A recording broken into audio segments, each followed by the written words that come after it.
He did not need to ask who I was because he had been shaping my answers for months. For months, I had been texting someone who said he was in medical school and working night rotations. And I liked the way he wrote, like he was trying to stay gentle even when he was worn down.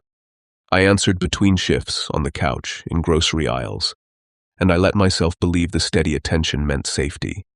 I shared small worries at first, then bigger ones, then details I usually kept locked away. His profile felt normal. Clean photos, a bright apartment, a plain mug in his hand, a clinic badge turned the wrong way so nothing readable showed. He never pushed for anything fast, and he remembered what I said, the time my knee ached in winter, the brand of tea I liked, the way I hated loud restaurants. When he asked to meet, I delayed, then finally agreed. I chose a coffee shop with wide windows and a lot of foot traffic, and I got there early so I could sit facing the door. I told myself I was being cautious, not paranoid. My hands were steady until I saw him outside, leaning near the bike rack, dressed like the photos, the same haircut, the same posture, the same familiar walk of my ex-husband. For a moment I tried to file it as coincidence, like my brain was grabbing the wrong pattern, but he looked up and locked his eyes on me as if he had been waiting for the exact second I noticed. He did not wave. He simply stepped toward the glass. I froze with my cup half lifted, and my throat went dry as paper inside me. He entered and sat down across from me without asking, like the seat belonged to him. His voice was lower than in memory, controlled, careful. He said, "You blocked my real number, so I built a new life to get back in." I did not answer. The barista called orders behind him, and the sound felt far away, like the room had moved several feet from my body. I tried to stand, but my legs did not cooperate, and he slid a folder onto the table, thick, worn at the corners. He kept one hand on it as if it might run. He said, "Every message, every photo, every late-night confession." He opened it just enough for me to see printed screenshots, my words in neat boxes, my pictures on glossy paper. The pages were dated, arranged, annotated with short notes in the margins, reminders about my habits, my schedule, the days I felt lonely, the days I fought with my sister, the nights I said I missed being held. I heard myself whisper, "How did you get those?" He said, "You gave them to me. You were grateful someone listened." Then he slid the folder closer. I grabbed my phone and tried to call a friend, but the screen was already open to a draft message I did not write. The cursor blinked like a small heartbeat. He nodded toward it and said, "You keep your passcode the same, you always did." My fingers fumbled, and I realized he was watching the tremor, not with amusement, but with assessment, like measuring distance. I stood up hard enough to knock my chair back, and people looked, but only for a second, then returned to their drinks. I said, "Leave me alone." He did not raise his voice. He said, "I am already inside your days. I am in your commute, in your inbox, in the way you check the locks twice." He told me I could walk away, but I could not shut him out. I walked straight to my car with my head down, and I felt him behind me without needing to see him. I did not run because running would have made it real in a way I could not bear. When I reached the parking lot, my driver door was not where I left it. It was slightly open. On the seat was another folder, smaller, with a key taped to the top. The key was not mine, and the tape was pressed down with a firm thumbprint. My stomach turned. My hands started shaking so hard I could not fit my own key into the ignition. I heard his voice close to my ear through the open window, calm as if we were discussing errands. He said, "You can come back and talk, or you can drive and I can follow. Either way, we continue." I drove because sitting still felt like surrender, and I chose streets with traffic lights, hoping for witnesses, for cameras, for anything that would make me safer. At the third light, my phone buzzed, and a photo appeared, my living room taken from the doorway, the lamp on, my coat on the chair. The caption read, "Do not pretend you can hide." I did not go home that night. I checked into a motel across town under my middle name, and I sat on the edge of the bed listening to every car pass. I called my sister and said I was safe, then hung up before she could ask why my voice sounded thin. 2 hours later, a knock came, soft, repeated, patient. Under the door slid a printed screenshot of my check and receipt, and my room number circled. I ran barefoot down the hallway, and the carpet burned my feet. The night clerk looked up and I said, "Call the police." The words came out flat. Behind me, the door to my room opened, and heavy steps followed. The clerk reached for the phone, and I felt a hand clamp my shoulder and yank me back. I twisted hard and fell, my cheek hitting the tile, my mouth filling with copper taste as strangers shouted.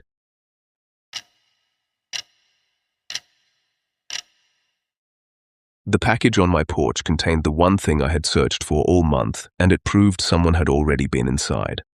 I met the profile the way most people do, a message that landed at the right time and felt easy to answer. The account belonged to someone who wrote like they were leaning close across a table, playful but patient. And after a few days, I started checking my phone with a little spark of relief. I told myself it was harmless, because it was just words, just a screen. 6 weeks turned into a routine, and I started noticing how the messages adjusted to my moods.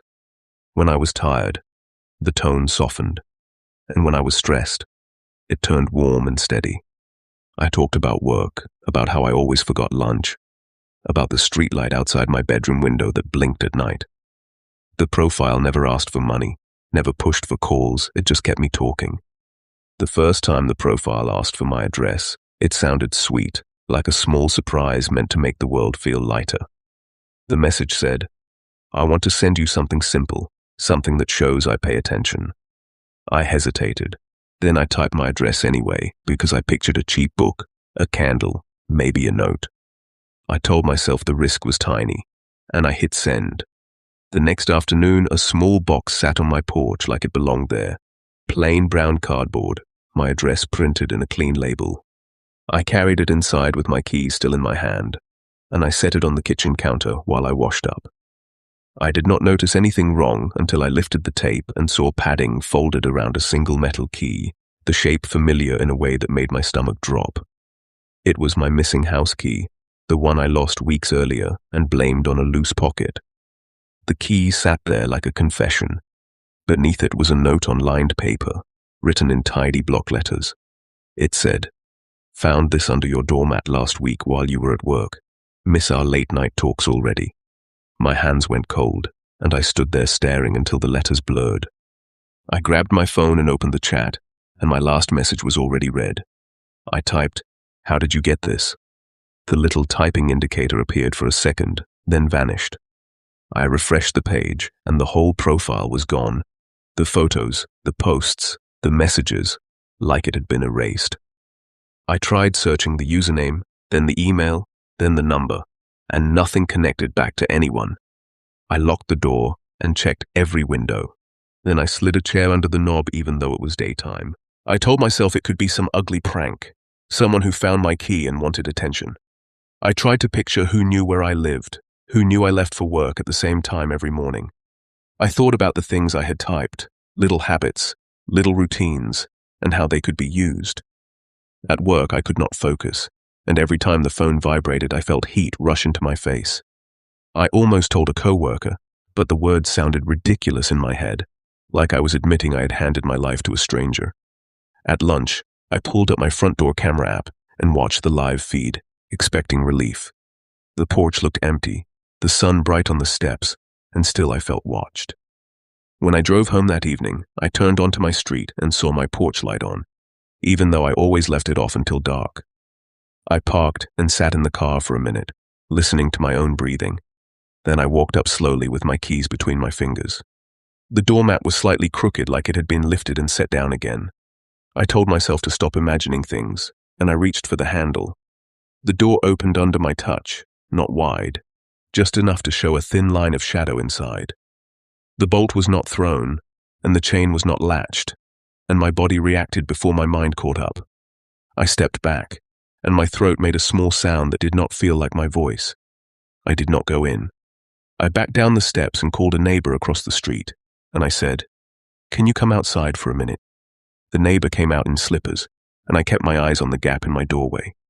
I said, "My door is open, and it should not be."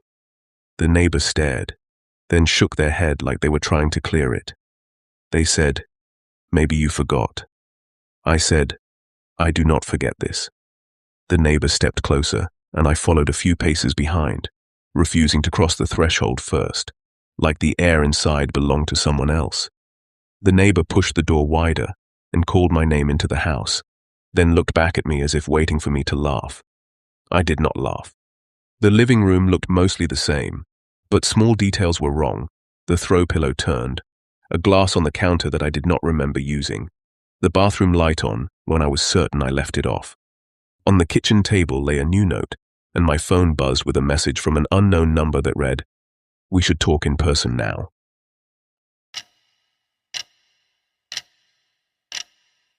He brought my brother's old wallet to the bar and said he knew where the money was hidden.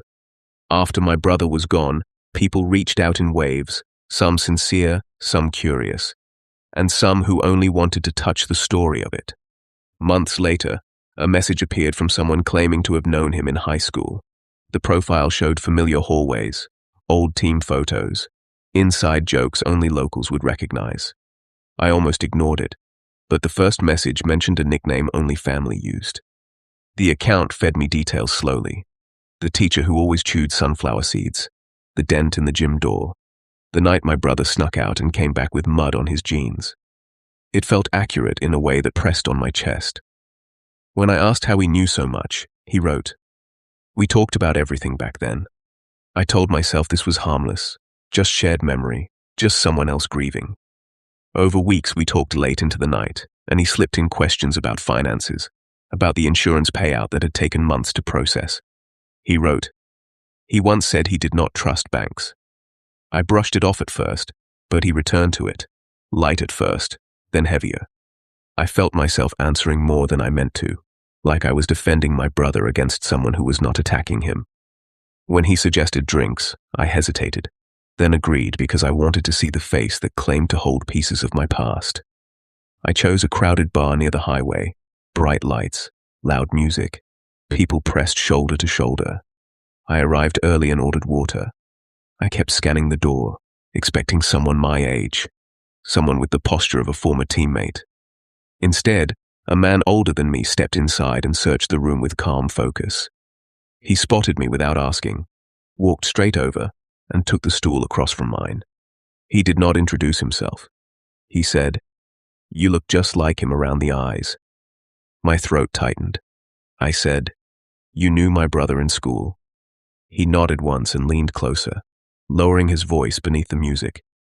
He said, "Your brother told me everything before he died, including where he hid the insurance money you never found." The words felt like a slap. I said, "There was no hidden money." He reached into his jacket and pulled out a worn leather wallet, edges cracked, a dark stain across one corner that I recognized from the crash photos I had forced myself to see. He placed it on the counter between us. I stared at it and felt my vision narrow, like the bar had shrunk to that one object. He tapped the wallet with 2 fingers and said, "He gave this to me to hold for a while. He said you would understand later." I shook my head. I said, "That was in the car with him." He shrugged and said, "Things move around after accidents." My skin prickled. I wanted to grab the wallet and run, but my body would not obey. I asked how he got it. He answered, "We met the week before it happened." I tried to remember that week, the way my brother sounded on the phone, whether he mentioned anyone new. I could not find this man in any memory. I said, "Show me proof." He smiled faintly, not with warmth, but with calculation. He said, "Proof is expensive." He explained that the policy payout had been larger than what I reported to the family, and that my brother had stashed part of it somewhere safe, somewhere only a trusted friend would know. I felt anger rise, sharp and clear. I said, "You are lying." He leaned in closer, so close I could smell his breath over the alcohol in the room. He whispered, "He hid it behind the second panel in the garage wall, the loose one near the water heater." My stomach dropped. That panel did exist, and I had noticed it once when cleaning. I had never opened it. I stood up so fast my stool scraped loud against the floor. He reached out and caught my wrist, not hard enough to bruise yet, but firm enough to stop me. He said, "You owe me half." I pulled back and said, "You have no right." His grip tightened and he leaned closer, his voice flat. He said, "I kept his secret, and I kept this." He nudged the wallet forward again. I yanked my arm free and stepped back, drawing attention from people nearby. A man at the end of the bar looked over, then another. The older man lowered his hand and stood as well, adjusting his jacket like nothing had happened. He said, "Think about it before you go to the garage." I did not answer. I walked straight out into the parking lot, heart pounding against my ribs. I drove home with the music off, every streetlight flashing across the windshield like a warning. I went straight to the garage and stared at the wall near the water heater. The second panel looked like it always had, a slight gap at the edge. My hands shook as I pried it loose. Behind it was a small metal box I had never seen before, heavy in my grip. Inside was cash bundled tight, more than I had imagined, and a folded note in my brother's handwriting. The note was short, just a few lines telling me he did not trust anyone who came asking about money, that if someone mentioned the wallet, I should know they were never his friend. My legs gave out, and I slid down against the wall. My phone buzzed in my pocket with a new message from an unknown number that read, "I am outside." Through the garage window, I saw his silhouette near my driveway, waiting.